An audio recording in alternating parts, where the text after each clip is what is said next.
Welcome to Telugu portal. Prabhas Anushka వీళ్ళిద్దరిది చాలా మంచి కపుల్ అని అంటున్నారు. వీళ్ళిద్దరు లవ్లో ఉన్నారని టాలీవుడ్లో అలాగే సోషల్ మీడియాలో ఈ విషయం చక్కర్లో కొడుతుంది. ఇది ఎంతవరకు నిజమో ఎంతవరకు అబద్ధమో ఇంతవరకు ఎవరికీ తెలియదు. దీని గురించి అఫీషియల్గా ప్రభాస్ గారు కానీ అనుష్క గారు కానీ ఎలాంటి న్యూస్ అనేది బయట పెట్టలేదు. సో వీళ్ళిద్దరు త్వరలో పెళ్లి చేసుకుంటారని టాక్. కానీ ప్రభాస్ గారికి ఇంట్లో వాళ్ళు వేరే సంబంధం చూస్తున్నారని మళ్ళీ అదొక టాక్.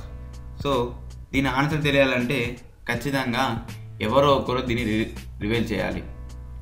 అయితే ప్రభాస్ గారు కానీ లేకుంటే అనుష్క గారు కానీ దీన్ని రివీల్ చేస్తే ఖచ్చితంగా తెలుస్తుంది.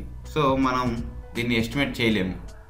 సో మనం ఇట్లా బ్యాడ్ రూమర్స్ అని మనం ఇచ్చిన రూమర్స్ బట్టి మనం దాన్ని సపోర్ట్గా తీసుకొని మనం దానికి చేయలేము కాబట్టి సో ఎవరో ఒక రివీల్ చేస్తే ఖచ్చితంగా దీనికి ఆన్సర్ అనేది దొరుకుతుంది. కాకపోతే ప్రభాస్ అనుష్కది చాలా మంచి కపుల్ అని చెప్పేసి అందరూ అంటున్నారు. నిజంగా వాళ్ళిద్దరు ఒకటైతే వాళ్ళిద్దరి ఫ్యాన్స్ బాహుబలి టీం చాలా ఆనందపడతారు. సో అది అక్కడ ఎలా జరుగుతుందో వెయిట్ చేసి చూద్దాం. సో ఖచ్చితంగా దాని గురించి వీళ్ళిద్దరూ అఫీషియల్ రిపోర్ట్ కనుక ఇస్తే నేను ఖచ్చితంగా నా ఛానల్లో పోస్ట్ చేస్తాను. అలా పోస్ట్ చేసినా కానీ మీకు వెంటనే రావాలంటే ఖచ్చితంగా నా ఛానల్ సబ్స్క్రైబ్ చేయండి. మీకు ఈ వీడియోస్ లైక్ చేయండి లేదంటే కామెంట్ చేయండి, కానీ సబ్స్క్రైబ్ చేయడం మాత్రం మర్చిపోద్దు. Friends, thank you for watching this video.